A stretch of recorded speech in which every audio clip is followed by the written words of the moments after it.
This is Patti Negri. Welcome to the witching hour. Yep, that hour of the day when the veil is thin and magic happens.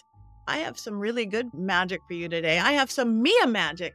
Yes, the one and only. She's an author. She's a witch. She is the ultimate nature girl. Mia Magik. Welcome. Thank you so much, Mia, for coming on. Yes, thanks so much, Patty. I'm so excited to be here. I am thrilled when I found out about you. I'm like, oh my goodness, I love everything about you. You are a nature girl. You have this beautiful new book out that I've just been going through fabulously. So tell everybody a little bit about you, a little bit about this. Yeah, so my book is called IntuWitchin, and most of us are familiar with the law of attraction as a manifestation process or practice, but there are actually 12 universal laws. And one of them that I have used so much in my own life is the law of correspondence. And the statement or the idiom of the law of correspondence is as above, so below, as within, so without. And that's really what my book is an exploration of, is understanding how everything around us has messages and meaning and significance for us, and everything that's going on within us, we can work with our external reality to support our healing, our growth, and again, our manifestation. So I really discovered this work in so many deep ways, but primarily through the understanding that the earth is our body and the earth element is our physical environment. It's our job and career and our finances, our health, our home, our car, everything in the material world. And even that word matter, material, matter comes from mother. And so it is all about our relationship to Mother Earth. And then our bones are like the stones of the mountains. And then when you look at the waters within us, the blood, the sweat, the tears, those are the rivers and creeks and streams inside of us. And the water element is our emotions and our sexuality and our creativity. And then we breathe in the wind that is given to us by the natural world. It's exchanged between us and the plants and the algae, and the air is that breath, of course, of life, but it is also the way that we communicate, the way that we express ourselves, and it's our thoughts. It's that intangible realm. And then the fire is the electricity that makes our hearts beat and that sends all of this information and chemicals, and we call what properly functioning neurons do firing, because this is the fire inside of us. It's the electrical system, and it's the element of transformation and action and motivation. And when I realized that we were reflections of the elements and of the natural world around us, my entire life changed. And I started really working with the elements and working with my own body and my own breath and my own action and transformation and emotional realm and sexuality and creativity to really manifest what I wanted and to transform my life from being totally broke and homeless for almost 3 years and just utterly lost and miserable and confused and depressed into someone who's running a very successful business and has an amazing book. I got a 4-project deal with Hay House and all of these incredible opportunities and wonderful partnership, incredible community. And I used the wisdom of nature and the energy of the elements to do that. And so that's really what the book is all about, is exploring how we can both receive the wisdom and information from that world around us and use ourselves as a reflection of that world to change what we see in the reflection. Yes, I agree 120%. Again, I work elemental. I have these little relax. Put it into your air, put it into your fire, everything that you're saying. So you guys have got to check out this book. And one thing that I noticed, again, I love that the rise in witchcraft and that, because hasn't the world gone numb? Hasn't the world not become aware of nature and our moon cycles and our everything? Asleep at the wheel, phoned in, automatic pilot. And this Yeah. is a wake up call, a much needed wake up call. Yeah. Agreed. Yeah, I think that's why people are unhealthy in so many ways, is because we're separated from nature. Even there was no such thing as obesity in the world before, and it's because we've turned our food into poison instead of medicine. And our food plants used to be the only thing that we had. That was our entire pharmacopoeia. Any ailment, any disease that you needed healing from, we only had plants. And so I think that we've just all forgotten that. Most children can name way more name brands like Nike and Adidas from their symbols than they can name vegetables. And I think that's a huge problem. And yeah, people are, and that's part of it, I think, is that because, again, like that as above, so below, because of the destruction to nature, we have to numb ourselves because otherwise we would be agonizing pain. But then I think we are actually unconsciously in that agonizing pain. And then we have to numb ourselves because of the ways that we're destroying nature. So it's really quite a vicious cycle that's occurring. And I was certainly in it and part of it in my young adult life and was very unhappy and unhealthy physically, mentally, spiritually, emotionally. And it took a lot of work to change the trajectory of my life. And so it's a lot easier to just stay numb, even though to me, like it definitely doesn't feel easy to stay miserable, but the actions that we have to take, that fire that we have to light within ourselves in order to experience transformation, it can be intimidating and scary. And it has become the best, most important thing and priority in my life, but it takes a lot of courage to get there. I love that. Like you are action oriented. Everything in your book is like taking action, the listening versus hearing and all this stuff. And again, I use different words. Yours are probably more eloquent, but that's because when I work with people, again, it seems like we're all out of balance. And to me, that connects right to nature. Because as you were saying, this is who we are. We are air, fire, and water and earth and things. So what are if somebody's out there going, okay, I am a little bit asleep at the wheel or I'm phoned in or along the way. I know your book gives lots of ideas to do, but what is something that somebody could go, okay, I want to just start, I'm at any level of starting this. What's something I could do to change in my action or my consciousness to take action or consciousness to create that life I want? Totally. The first thing is really taking inventory of where your life doesn't look the way that you want it to. And so for me, when I really started making these big changes is it was around purposeful work. That was where I started. Is I wanted to feel fulfilled in my job, in my work. I didn't make much money at all. I was totally broke for several of the first years of my business, but I felt so alive doing it. So really looking at what is the main aspect of my life that isn't working for me, and then understanding what element that's related to. So for me, again, the earth element is our material reality. It is our job and our career and our finances, things like that. And so what I did is I just started spending as much time in nature as I possibly could.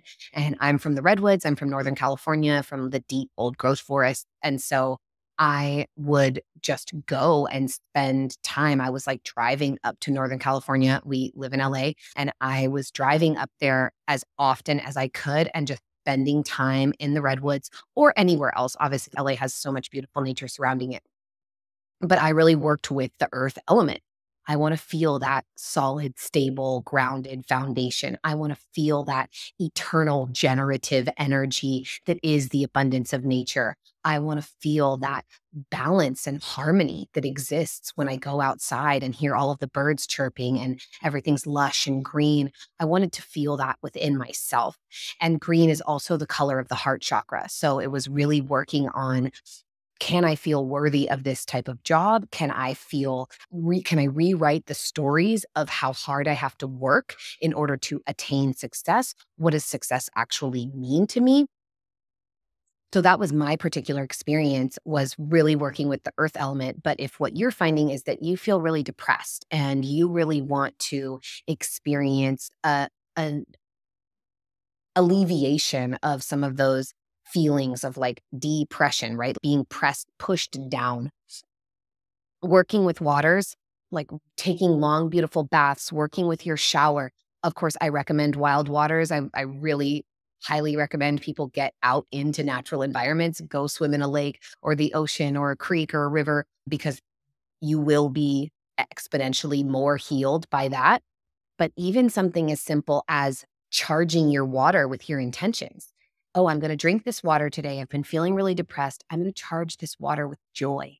I'm going to charge this water with gratitude. And I'm going to hold my water and I'm going to list out the 100 things I have to be grateful for. And even if you don't feel like you have anything in your own life to be grateful for, be grateful for sunlight, be grateful for food, be grateful for the roof over your head, be grateful for the fact that you have clean water. Really find anything that there is to be grateful for in life, and you can charge your water with that.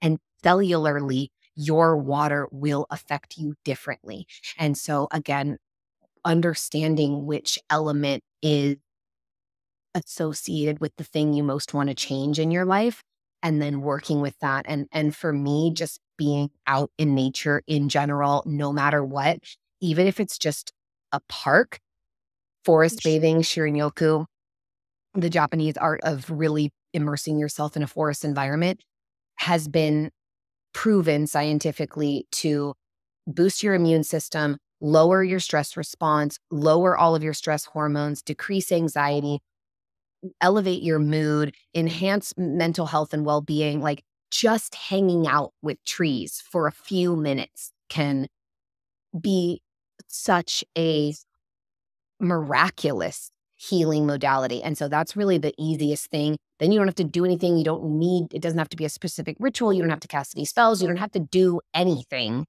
except just go and be with nature, and maybe bring a journal and leave your phone on airplane mode and really just have a moment where you get to experience the way that we all once used to live in harmony with the natural world. And you will experience, at the very least, a new level of peace or harmony, or receive some insight and inspiration. And even the word inspiration is like to have life breathed into you. And so when you're out in the world, breathing in that which is created for you by the trees, you tend to have a shift of mind as well. And that has certainly been the most impactful practice for me of all. That is beautiful. And again, I agree wholeheartedly. And I don't care where you live. I travel constantly. You can always find a tree. Middle of New York City, you're in the middle of Los Angeles City, in the middle of Detroit, there's trees. I've seen them. You can find it. And they're the information keepers. I will go put my spine, my backbone, my chakra line around and just say, talk to me. And they are there. And again, our awareness of them can help save them and our beautiful little planet that needs so much love and care right now. You said you've had a Northern California hippie-ish upbringing. So did your nature path lead you to a more witchy path, or did your witchy path lead you to a nature path, or are they one and the same? I think ultimately they're one and the same, but yeah, I wouldn't have associated myself with the word witch when I was young. I was definitely still programmed into the same type of beliefs, but magic I was interested in. I was very interested in magic. I was obsessed with fantasy and fairy tales and power. And my favorite book was called In the Hand of the Goddess from the time I was like 7 or 8 years old through until it might still be one of my favorite books of all time, because it just, the significance of that title has meant more and more to me as the years have passed. But yeah, my parents are very hippie, nature is church kind of people, but that was never talked about. There was no conversation about God or the divine in my household. Both my parents were raised very strictly Catholic, Irish and Italian Catholic, and they had left the church after their teenage years. And so they were very just didn't want anything to do with religion because it hadn't felt good to them. And so we didn't have any religion. And so it was really up to me. And I remember coming to my mom at 21 years old, and I just had my spiritual awakening. And I was like, Mom, what is God to you? What does that word mean? And she goes, oh, honey, I've waited so long for you to ask that question. I don't even really feel like talking about it. And I was like, what? Why didn't you talk to me about it at any other time? And she was like, because I just wanted you to come up with your own idea. I didn't want to ever form it for you. And so what ended up happening for me is that I started really, nature did wake me up in the middle of New York City. I was just telling this story with a friend of mine, and this story is in the book, but I was walking on 6th Street between First Avenue and A, and I had a very Christian boyfriend at the time who had this very strong dialogue with God. And so I was really just miserable and low one day, and I was like, just looked up and I was like super hesitant. And I said, God? And immediately, with the way that the wind rustled through the leaves and the sun shone through the trees right into my third eye, it was like, yes, I'm right here. I'm all around you. I have been here all along, just waiting for you. And so nature woke me up in the middle of New York City. And then I went home, asked my mom that question, had my dad take me to the redwoods, and really started connecting with the natural world in a way that allowed me to feel God everywhere that I was. And so then I really worked to reprogram that word. And then I finally had this profound relationship to the goddess, to the feminine aspect of creation that's been stripped from major religions and taken away from godliness and divinity. And then I realized how obsessed I was with magic. I got very into ceremonial magic and the tarot and astrology, and I was very deeply connected to magic, but I still hadn't claimed the witch. And so then finally, I put on a witch hat at Burning Man one year, and we took all these photos, and those were my first photos that ever went viral and that people just felt this connection to. It resonated so deeply with them to see someone wearing the hat in a connotation that wasn't evil, that then I realized how much we all yearn to reclaim that word. And of course, because witch means wise, or one with wisdom, one who sees, one who knows, it was like this rupture, this disconnection from nature has all this rupture, a desecration and a separation of and from. It was really, I was always, from day one, I just called it different words, and I used different fantasy books to help guide me, and lots of Harry Potter and all of the things to help me understand magic. But it still wasn't something that I believed wholeheartedly that I could attain or access or wield. And so it was a really big, beautiful journey, but absolutely it was nature that made me a witch. And I feel so grateful that I get to come from such an incredibly beautiful natural environment that helped me and guided me. And truly, I don't have a ton of human teachers, but the redwood trees and the dragons and the elemental realm, those are my greatest teachers in life by far. Yeah, it's beautiful. Yes, and I love your pictures in the witch hat. I love your picture. I was, again, very similar. I wasn't raised with any kind of religion, but I saw the energy going by a church or a temple or a mosque or a park primarily, and then I wandered into the same thing, nature. Because I knew what to do with like weird rosemary and stuff when I was little in my suburban LA home. And I love that you're a dragon girl. I'm a total dragon girl too. Now we're just entering the year of the dragon, which is great. And it's a little chaotic. I love it. But I also think it's going to be so powerful. But the chaos has begun a little bit. So how do dragons work with you? I know we work with them in lots of ways. How does dragon affect your life? How do you work with dragon, the energy itself? I really see them as an alchemical union of all the elements, the same way that we are. So I've had many different experiences with dragons, and I met the first one in a past life regression, and it was showing me, it was by this little body of water, and it was showing me how it was using the water, and that its scales were like solar panels that were able to do both photosynthesize the way that plants do, but also receive this osmosis of the water. And that process of being like a solar panel that could absorb light and water was how they then breathe the fire. And that this fire is this very liquid fire. And they have that very fluid way of moving. And then they fly. And then, so in the air, and then they are these guardians of treasure. In every mythology, dragons are present in every major civilization all across the world. Whether it's Siberia or Hawaii or Alaska or South America, there always are dragons in mythology. And so I do wholeheartedly believe that they were on and part of this planet. And so I work with them in terms of understanding that alchemy of all the elements. What is the treasure that I'm meant to safeguard and keep? How do I allow myself to receive the light of the sun and then be able to shine and act and move forward? What am I meant to be the warrior and protector of? And then for me, one of the main frequencies that they've really worked on with me and feeling it in my body is they do a lot of psychic surgery. So they will literally cut open parts of my aura with their talons and take out negative programs or pain or limitations and then allow me to figuratively fly.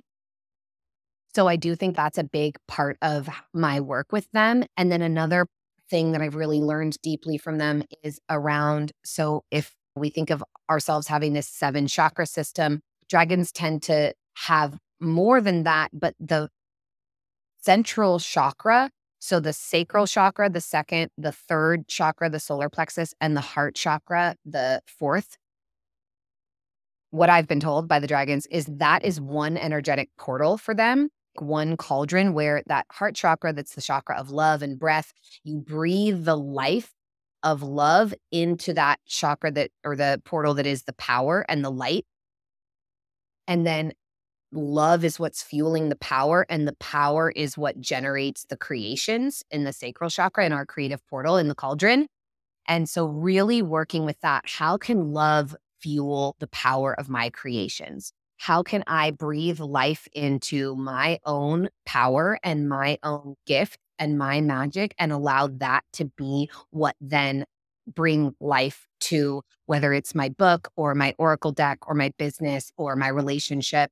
And so that has certainly been a piece that I've worked with. And even when I've gathered with other dragon sisters, sometimes we'll just come together and hold each other and feel those 3 chakras align. And then literally we'll be birthing baby dragons into the earth and home into this realm together. And yeah, I've just really worked with them as deep. To me, they feel like a cross between the angelic realm and the elemental realm. So if literally the elements and the angels became united, as if because we obviously feel that the elements are very much alive and are sentient, just operating in different time and different vibration than we are.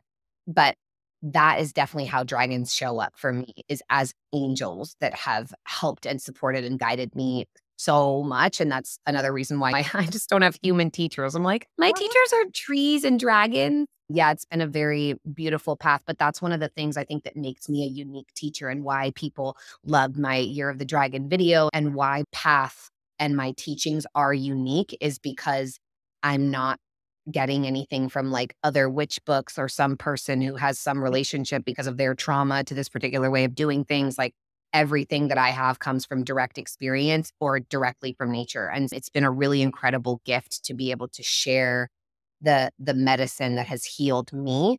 And that really is ultimately what my magic is, healing magic. And I learned that from the dragons and from one of the most resilient species on earth, which is the redwood trees. So it feels like a pretty amazing gift. And dragons, to me, I feel them very much in the redwood forest as well. It's a really potent, deep, wild woodland where they certainly love to roam.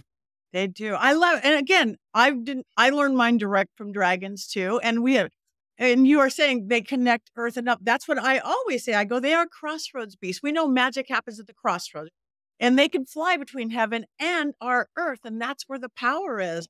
I've actually, what I started doing decades ago is teaching people how to create their own spirit of dragon to call in this, and we feed their little dragons. Wow, Since I I've love been that. doing this, literally showing people how to work with their dragons every day. I've had them stop the dragon energy, stop abusive relationships, break the LA Dodgers Sports Illustrated curse. The Dodgers called me in and we charged a little blue dragon and they won the World Series. It got somebody else out of, she left her little dragon home. And it's just a vessel for the spirit you've created and work with. Got her out of that massacre at Mandalay Bay. Her dragon said, leave now. She put voice to her dragon and just teaching people the magic of it, whatever your belief system. So I love that you Wow. say exact same thing I do with a different languaging, because we need many languagings for the same thing. The dragons are needed now. Again, it is not our parents, grandparents' world of black and white and right and wrong and solid ground. We have no solid ground. So what do we need other than a dragon who could fly through the air and the earth and the water? So that is beautiful. Yeah.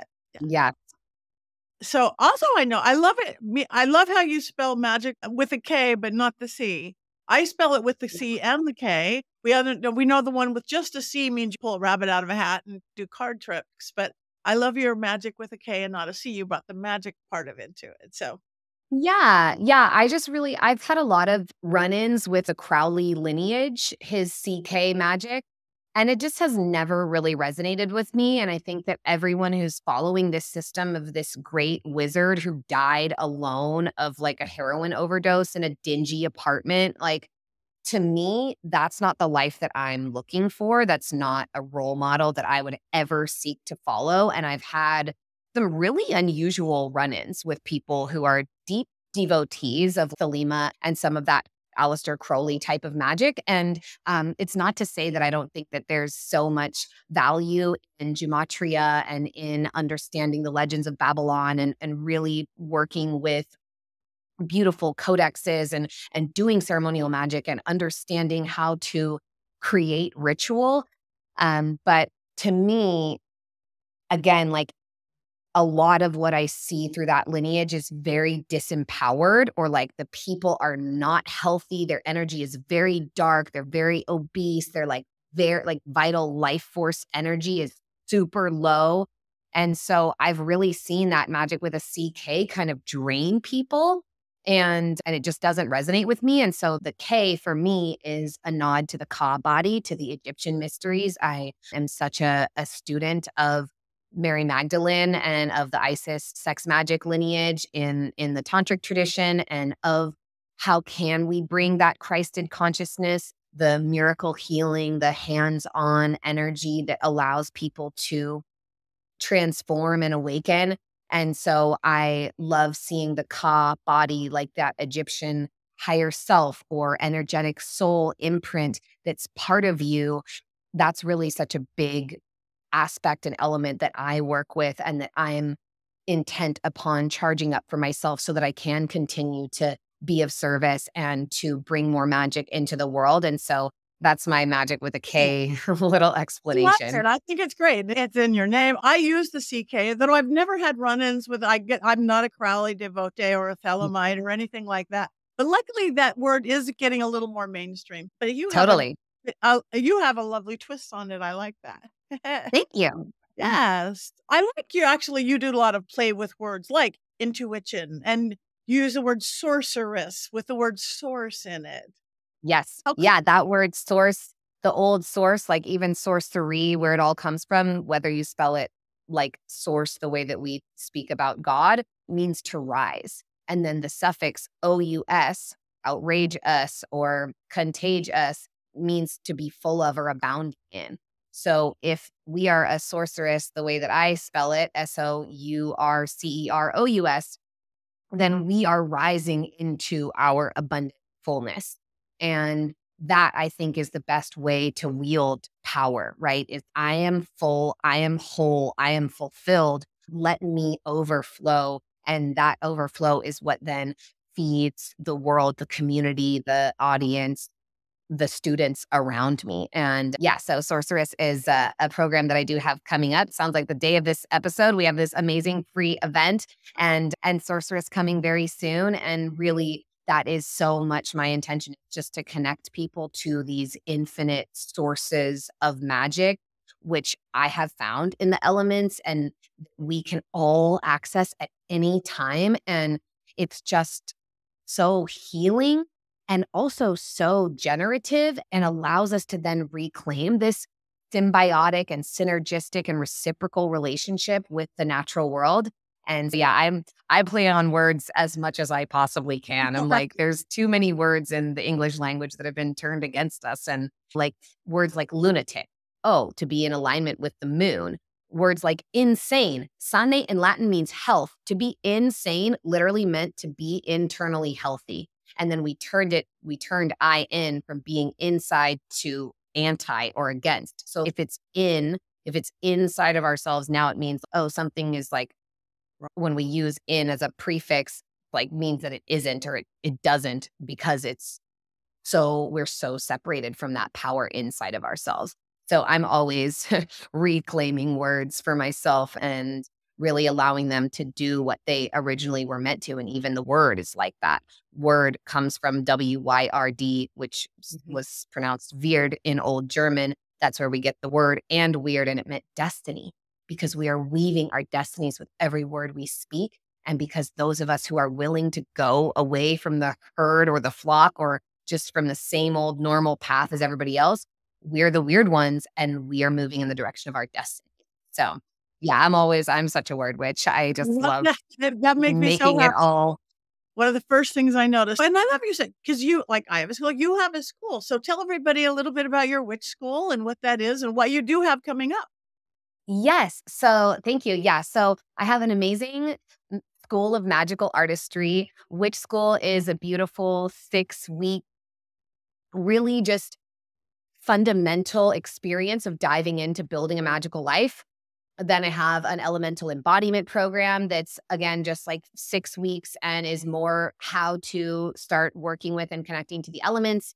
What's coming up right now is Sorceress. This is a deep embodiment journey. So it's based with rituals. That's really the foundation of the program, is doing specific tantric and embodiment and somatic healing rituals that will not only support your manifestations, but really allow you to get out of your own way, to transform limiting beliefs, to utilize your sexual and sensual energy to support your manifestations.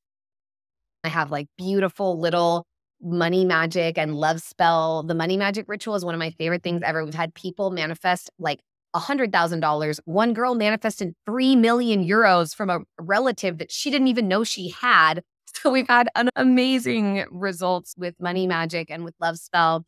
And yeah, it's all really, I feel so grateful. I just gave a workshop on personal branding for another friend's community, and I got to share that every single thing that I put out and that I offer in my school is something that I stand behind wholeheartedly. Every single thing that I offer will fundamentally transform your life and your relationship to magic.